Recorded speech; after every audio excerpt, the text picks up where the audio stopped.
What fears are you facing today? I don't know what they are. I do know there's an answer for it. I know there's a remedy for it. So let's figure it out. It's time for Grace Points. Fear is real. Let me just tell you, it is real. I mean, it's paralyzing. It holds you back from so much of your potential, being able to fulfill so much of the promise in your life. Fear is the enemy of faith. And for us as believers, our faith hinges on the ability to remember the things that God has done.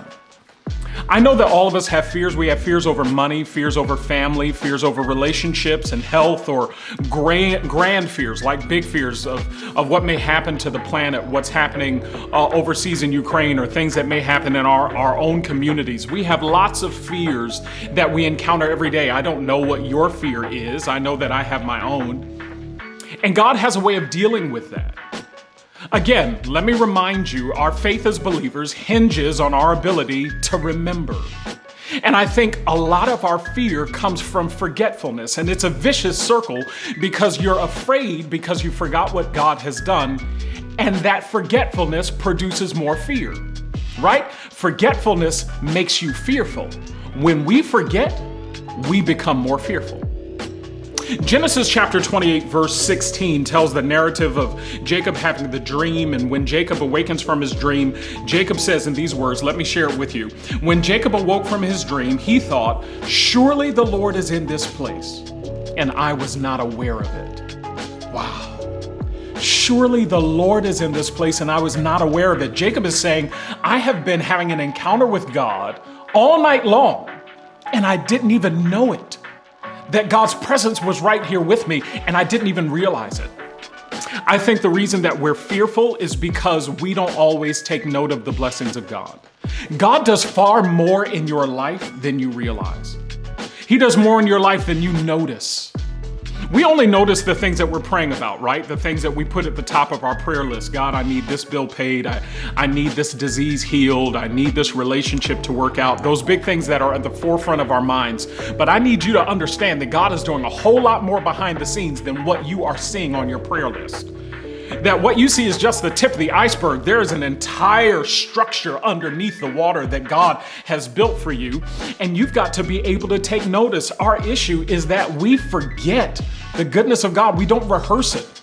We forget that God is our creator, and as creator, he's the one who's making the oxygen flow through your body.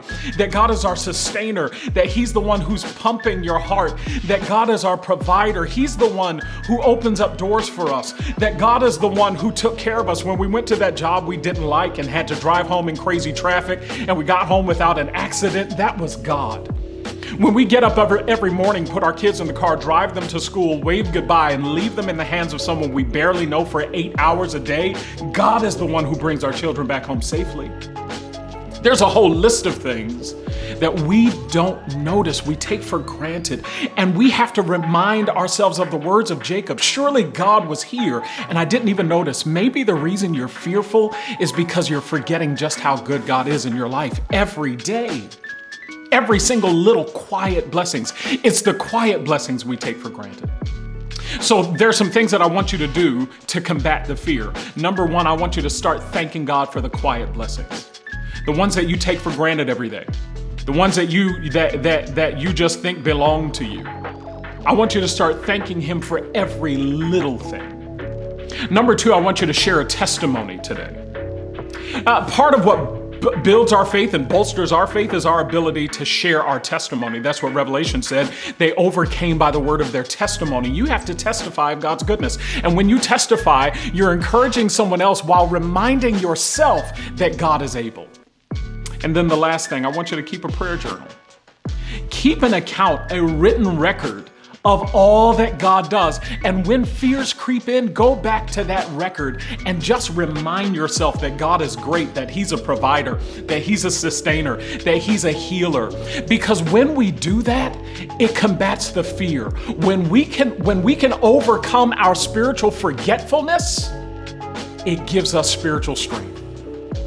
I don't know what you're fearful of today, but this is the remedy that we're working on together. This is a safe space. You can share it. This is what we're going to do together. to combat the fears, to live up to our divine calling, and to be the witness in the world that so many people desperately need. Anyway, it was good to see you this week. Hope to see you same time next week. This is GracePoints. God bless you.